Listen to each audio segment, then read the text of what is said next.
ಬೆಟ್ಟ ಬಳಕೆದಾರರು ತಮ್ಮ ಹಕ್ಕು ಸಂರಕ್ಷಣೆಯ ಸಲುವಾಗಿ ಜಾಗೃತವಾಗಿ ಸಂಘಟಿತವಾಗಬೇಕಿದೆ ಎಂದು ಶಿರಸಿಯ ಟಿಆರ್ಸಿ ಅಧ್ಯಕ್ಷ ರಾಮಕೃಷ್ಣ ಹೆಗಡೆ ಕಡವೆ ಹೇಳಿದರು. ಅವರು ಪಟ್ಟಣದ ಟಿಎಂಎಸ್ ಸಭಾಭವನದಲ್ಲಿ ಬೆಟ್ಟ ಬಳಕೆದಾರರ ಹಕ್ಕು ಸಂರಕ್ಷಣೆಯ ಬಳಕೆ ಕುರಿತು ಆಗುತ್ತಿರುವ ಸಮಸ್ಯೆಗಳ ಕುರಿತು ಹಮ್ಮಿಕೊಂಡ ಜಾಗೃತಿ ಕಾರ್ಯಾಗಾರವನ್ನು ಉದ್ಘಾಟಿಸಿ ಮಾತನಾಡಿದರು. ಸ್ವರ್ಣವಲ್ಲಿ ಶ್ರೀಗಳ ಮಾರ್ಗದರ್ಶನದಲ್ಲಿ ಪಕ್ಷಾತೀತವಾಗಿ ಅಧಿಕಾರಿಗಳ ಸಂವಹನ ಮಾಡಿ ಸಮಸ್ಯೆ ಬಗೆಹರಿಸಿಕೊಳ್ಳಬೇಕು. ನ್ಯಾಯವಾದಿ ರವಿ ಹೆಗಡೆ ಹೂವಿನ ಮನೆ ಮಾತನಾಡಿ, ಸೊಪ್ಪಿನ ಬೆಟ್ಟದ ಸಮರ್ಪಕ ನಿರ್ವಹಣೆ ಮಾಡಿಕೊಳ್ಳಬೇಕು. ನಮ್ಮ ಸೊಪ್ಪಿನ ಬೆಟ್ಟದ ಮೇಲೆ ಅರಣ್ಯ ಇಲಾಖೆಗೆ ಯಾವುದೇ ಅಧಿಕಾರ ಇಲ್ಲ. ಇದರ ಬಗ್ಗೆ ಜಾಗೃತಿ ಮೂಡಿಸಬೇಕು. ಬೆಟ್ಟದ ಸಂರಕ್ಷಣೆದಾರರ ಜಿಲ್ಲಾ ಮಟ್ಟದ ಸಮಿತಿ ರಚಿಸಿ ಹಕ್ಕುಗಳಿಗೆ ಹೋರಾಟದಲ್ಲಿ ತೊಡಗಬೇಕು ಎಂದರು.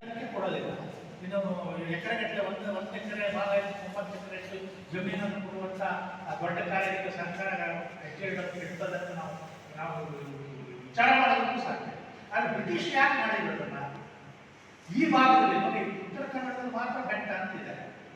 ಶಿವಮೊಗ್ಗ ಕಡೆ ಏನು ಅಧಿಕಾರಿಗಳು ಇರ್ತಾರೆ, ಜಿಲ್ಲಾ ಅಧಿಕಾರಿಗಳು DC ಇವ್ರನ್ನೆಲ್ಲ ಕರೆದು ನಾವೊಂದು ಮಾತಾಡಲಿಕ್ಕೆ ಒಂದು ಟೈಮ್ ಅನ್ನ ಫಿಕ್ಸ್ ಮಾಡಾಗಿದೆ, ನೋಡ್ಬೇಕು.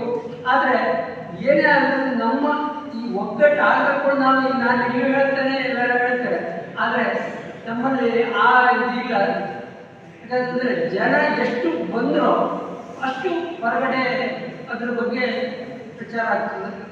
ಹರಿಪ್ರಕಾಶ್ ಕೋಣೆಮನೆ ಮಾತನಾಡಿ, ಬೆಟ್ಟದ ಹಕ್ಕನ್ನ ಪಾರಂಪರಿಕವಾಗಿ ಬಳಸಿಕೊಂಡು ಬಂದಿದ್ದೇವೆ. ಅರಣ್ಯ ಕಳ್ಳರ ಮೇಲೆ ಇಲಾಖೆ ಕ್ರಮ ಕೈಗೊಳ್ಳಲಿ, ಆದರೆ ಬೆಟ್ಟದ ಮರವನ್ನ ಉಳಿಸಿಕೊಂಡು ಅದನ್ನ ಬಳಕೆ ಮಾಡುವ ಸಣ್ಣ ರೈತರ ಮೇಲೆ ಅರಣ್ಯ ಇಲಾಖೆ ದೌರ್ಜನ್ಯ ಎಸಗುವುದು ಸರಿಯಲ್ಲ. ಅರಣ್ಯ ಇಲಾಖೆಯ ಮುಂದೆ ನಿಜವಾದ ರೈತರು ಭಿಕ್ಷೆ ಬೇಡುವ ಪರಿಸ್ಥಿತಿ ಇರಬಾರದು. ಈ ನಿಟ್ಟಿನಲ್ಲಿ ಜಿಲ್ಲೆಯ ಎಲ್ಲಾ ರೈತರು ಸಂಘಟಿತರಾಗಿ ಮುನ್ನಡೆಯಬೇಕಾಗಿದೆ ಎಂದರು. ವಕೀಲ ಆರ್.ಕೆ. ಭಟ್ ಮಾತನಾಡಿ, ಸೊಪ್ಪಿನ ಬೆಟ್ಟದಲ್ಲಿ ರೈತರು ದರಕು ಸೊಪ್ಪು, ಕಲ್ಲು, ಮಣ್ಣು ಬಳಕೆ ಮಾಡಿಕೊಳ್ಳಬಹುದು. ಬೆಟ್ಟ ಭೂಮಿ ಅರಣ್ಯ ಇಲಾಖೆಯದಲ್ಲ, ಅದು ಕಂದಾಯ ಇಲಾಖೆಯ ಪರಿಮಿತಿಯಲ್ಲಿ ಬರುತ್ತದೆ. ಬೆಟ್ಟದ ಹಕ್ಕಿನ ಸಲುವಾಗಿ ಬೀದಿಗಿಳಿದು ಹೋರಾಟ ಮಾಡಬೇಕಾದ ಸ್ಥಿತಿ ಇದೆ. ಬೆಟ್ಟ ಕೇವಲ ಸವಲತ್ತಿಗಾಗಿ ಅಲ್ಲ, ಇದು ಹಕ್ಕೊತ್ತಾಯ ಆಗಬೇಕು ಎಂದರು.